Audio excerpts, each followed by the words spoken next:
یہ جو over eating ہے یا اوبیسٹی ہے یہ ایگزیکٹلی الکوہلزم جیسی بیماری ہے. یہ الکوہلزم کی بیماری کا ہی ایک ڈفرینٹ فیز ہے جو کہ آپ دیکھتے ہیں اور سیم سائیکو ڈائنامکس پیچھے چل رہی ہوتی ہیں. فرق صرف یہ ہے کہ الکوہلزم میں بے عزتی ذرا زیادہ ہوتی ہے, اوور ایٹنگ میں ذرا بے عزتی کم ہوتی ہے.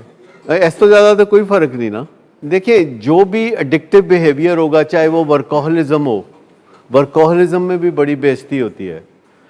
حتیٰ کہ جو لوگ بہت بظاہر نیک نام کام کر رہے ہوتے ہیں جیسے سوشل ورک, جیسے تبلیغ, تو دنیا بھر میں جو لوگ تبلیغ کے اندر بہت زیادہ چلے جاتے ہیں تو ان کو بھی بہت زیادہ بیشنگ ہوتی ہے, بہت زیادہ بے عزتی ہوتی ہے.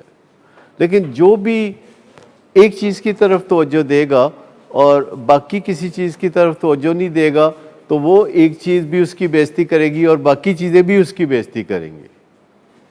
یعنی اگر کوئی بندہ کوئی نشے کے اندر ہے تو وہ نشہ بھی اس کو خوار کرے گا اور باقی دنیا بھی اس کو خوار کرے گی.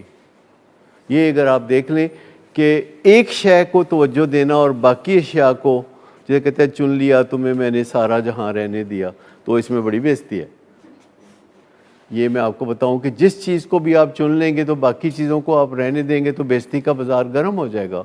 بہتر یہ ہے کہ ہمیشہ ایک اعتدال کے ساتھ چلیں, زیادہ سے زیادہ سرگرمیوں میں حصہ لیں. دنیا میں 6000 چیزیں ہیں جن سے سم ہاؤ آپ مزہ اٹھاتے ہیں یا لطف اٹھاتے ہیں. 6000 میں سے 1 درجن آپ نے چننی ہے.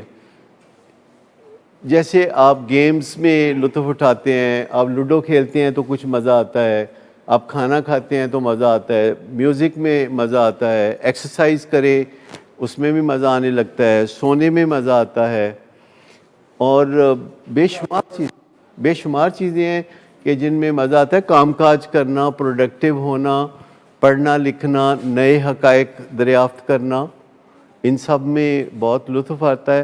سوشل میڈیا پہ جانا آتا ہے کہ نہیں مزہ آتا, کہ جب آپ نئی نئی چیزیں, ابھی میں تھوڑی دیر پہلے ایک پوسٹ دیکھ رہا تھا, اس میں لکھا ہوا تھا کہ کوئی بندہ اپنی بیوی کے لیے گردن بھی کٹا دینا تو بیوی خوش نہیں ہوتی, کہتی ہے صحیح جگہ تو نہیں کٹی, ذرا تھلیو کر کے کٹنی سی. تو میں کہ دیکھو اس بندے نے پوسٹ لگائی ہے, کیا سوچ کے پوسٹ نے لگائی ہے.